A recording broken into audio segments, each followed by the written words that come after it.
Ladies and gentlemen, thank you so much for being with us today for the Italian National Space Day. It is a privilege for me as a scientific attaché to be here in Houston to celebrate the second edition of this event. This morning, we'll start with the messages of welcoming remarks by our Italian ambassador, Mariangela Zeppia, and by the U.S. National Space Council Executive Secretary, Chirag Parikh. Messages recorded yesterday at the celebration held at the Italian Embassy in Washington. Thank you. Dear Executive Secretary of the National Space Council, representatives from US departments, authorities, agencies and research centers, executive and investors, ladies and gentlemen, thank you very much for being with us today for the Italian National Space Day. What I learned this morning, I didn't know. Why the 15th of December? The 15th of December because the 15th of December 1964, Italy was the third country in the world to send an object, a satellite into space. And this was after the United States and at the time the Soviet Union. So thank you for being with us. It's a special day for us. And we try to highlight today Italian competence, expertise, and vision in this fast-growing sector, and we draw attention to the many economic, commercial, and social benefits that space offers at both the national and in the international level. Italy has always been part of the small group of visionary players which have a say beyond our atmosphere, boasting not only a long space tradition, but also a comprehensive, full-fledged supply chain of products and services that includes launchers, infrastructure, downstream services, and nanosatellites.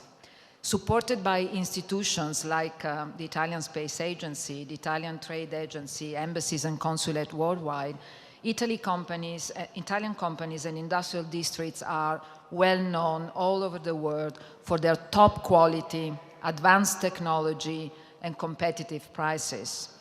Many of them are here today in this piazza, from the biggest and most experienced group to the smallest, hyper-innovative startup. In space, as well as in other domains, Italy is a reliable and trusted partner. With our European friends, with the US, and with all our other NATO allies, our defense and security cooperation has once more demonstrated its value in the challenging times that we are living. And I'm therefore particularly glad to see today with us representatives from other embassies and defense attaché offices, along with the US Air Force and Space Force representatives. Let me also remind here our decisive commitment for a UN-wide cooperation approach to advance the exploration and peaceful use of outer space, having in mind sustainability and the future of generations to come. In the field of multilateral cooperation, our leading role within the European Space Agency has been reconfirmed at the end of November in Paris, where 22 member states of the European Union agreed to boost spending on space by 17% to fund projects between 2023 and 2025. Additionally, in 2024, Italy and the city of Milan will host the 75th edition of the International Astronautical Congress.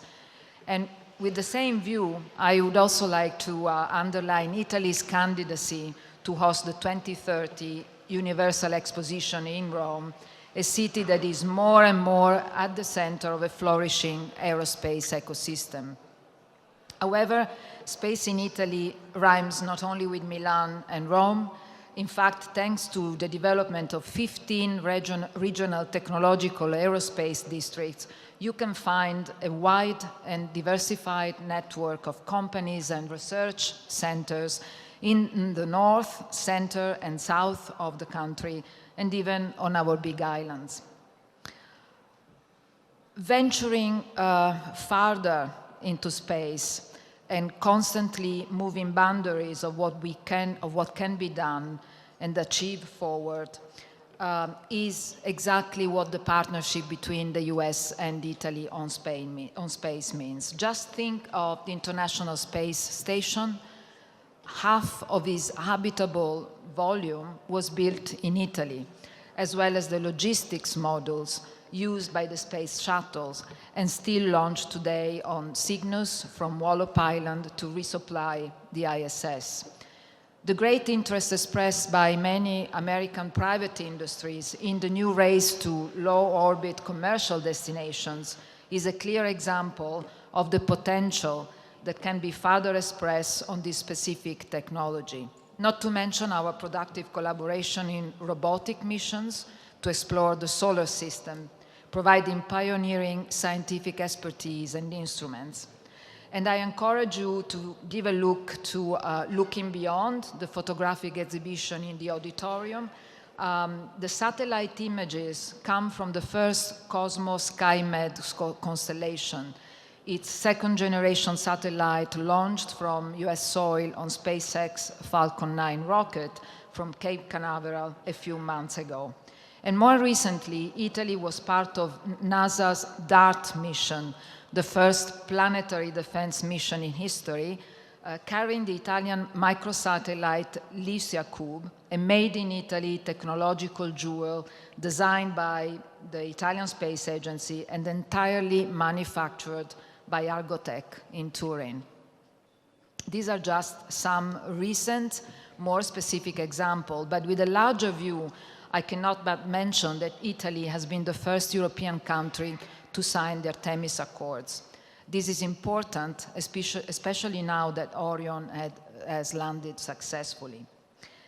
We are returning to the moon, and Italy will be part of the challenge.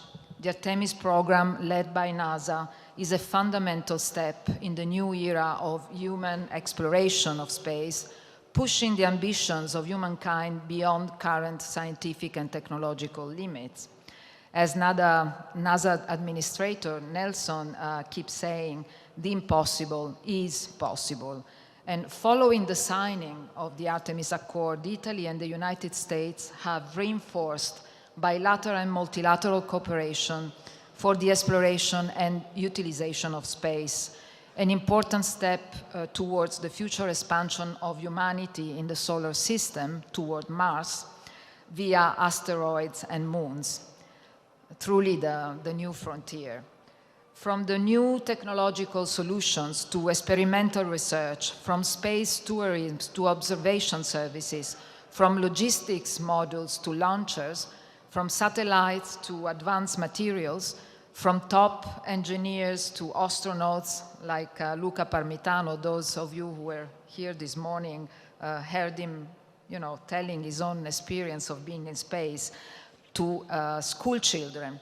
Well, Italy is there in all these sectors and all his women and men.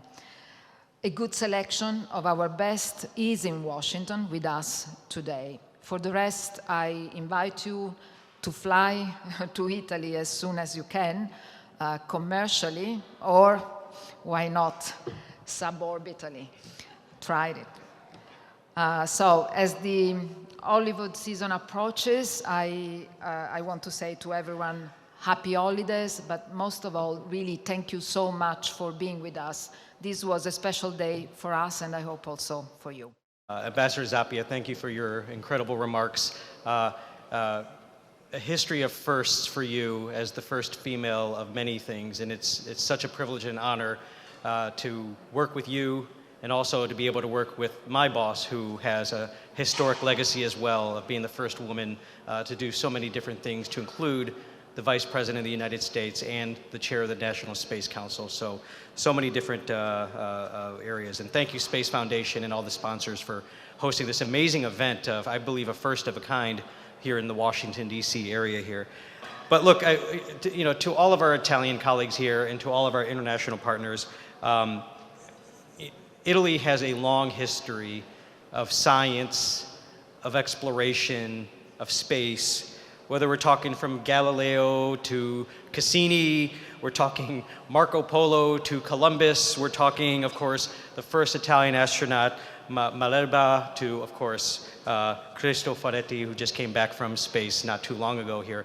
It's an amazing history that continues to grow and impress not just, of course, the people in Italy, but of course, people around the world as well.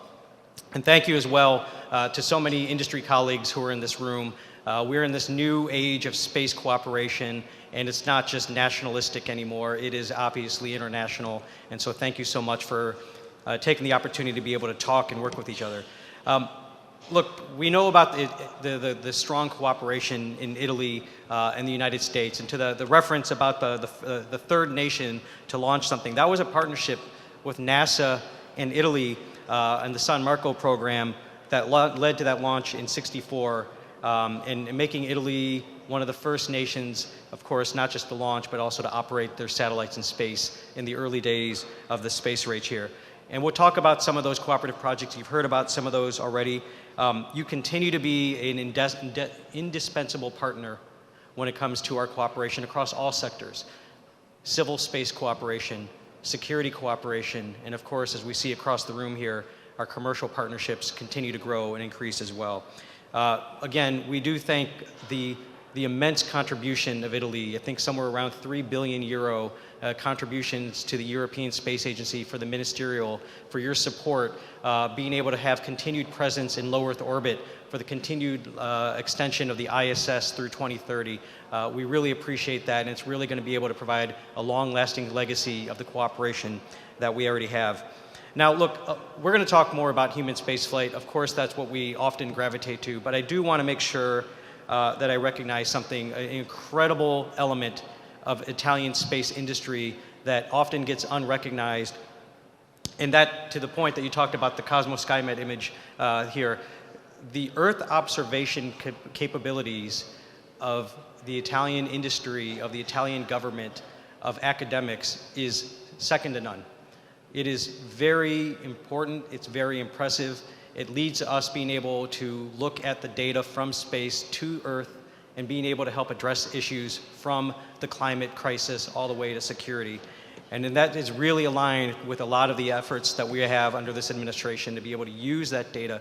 And it's not just the manufacturers, it's not just the operators, it's the scientists, it's the academics, it's the industries, but most importantly, as my boss often says as well, it's about how do we provide that value of space to our citizens across our countries and around the world. And that's the most important part, about taking that data, taking what we have in space and making it useful for the people who may or may not even know that space is important to them. Similarly, if we move to the human spaceflight piece, of course, we had astronaut Cristoforetti come down not too long ago. And I won't repeat all the elements that you talked about, but yes, the hardware contributions, the industry contributions of the government of Italy, of the industry of Italy, of the people of Italy to the ISS continues to be a shining example of what we can have done. And as we move to commercial LEO destinations, commercial space stations, it's absolutely heartening to know that we have industry-to-industry partnerships, we have government-to-industry partnerships, we have industry-to-government partnerships. It's every permutation you can think of. It's very impressive. And as we think about our presence in low Earth orbit, as we transition from government-owned and operated to commercial-owned and operated space systems at the latter part of this decade, we obviously set our sights further as we look to the moon and to Mars and beyond. And of course, the Artemis 1 mission, so successful, so many contributions from so many different partners. One piece of trivia that maybe some of the more deeply astute space people may know is, of course, the Orion capsule came down, and I had chills as if I was watching that movie Apollo 13 when the parachutes opened. I had the exact same chills as the Orion capsule came down. But did people recognize that on the day that the Orion capsule came down, it was the 50th anniversary of the last landing of humans on the moon, to the day? What a juxtaposition of the past, the present, and where we're going with the future. And it's so great to know that we're doing this as an international partnership this time around as well. But if I might say a couple other things as well, beyond exploration and human spaceflight, we also cooperate, of course, with our industry. with in the investments that Italy recently announced with respect to billions of dollars into the Earth observation arena is very impressive, and we look forward to looking how our governments and our industries can participate and cooperate with those types of programs and investments. And I hope this evening helps allow for that type of facilitation of collaboration. And it goes to more of the policy world as well. There's cooperation with our Federal Aviation Administration on launch and reentry regulations with the government of Italy, with the Civil Aviation Authority right now. So it's no longer just launch, in one domicile. We're making sure that our policies and regulations are aligned around the world. And then on the security side, the United States, as well as our allies and partners, are continuing with efforts to address an expanding array of threats that we see happening in space and through space. And as we shore up our joint defenses against these types of threats, this requires strengthening our cooperation both bilaterally as well as multilaterally, to include NATO partnerships, to be able to make sure that we're able to have the benefits and values that our space systems provide to us, to our security forces on the ground. So moving forward, I hope that we do see a deepening of our security cooperation, including discussions about interoperability and integration, so we can operate as we do in space, as we do on land, as allies, as partners. Finally, to the point about diplomacy, Italy is obviously a leading partner with so many different diplomatic fora. For example, Italy co-sponsored with us the successful UN General Assembly resolution, which passed with 155 yes votes not too long ago. The resolution promoted internationally the commitment that was announced by Vice President Harris last April, that the United States commits not to conduct direct ascent anti-satellite missile testing. As we continue to promote the evolution of this commitment into the international norm, we hope that Italy and many other nations will continue to provide that type of unilateral commitment as well, because the space environment, the sustainability of that space environment is too precious for us to allow it to go to that form of waste. So let me wrap up here, and that way we can get to the most festive part of the evening here. As you've heard, long history of partnership. This obviously forms the bedrock of our relationship, but is by no means the end of the relationship. We're crossing the starting line, so to speak, across all sectors, civil, commercial, and security.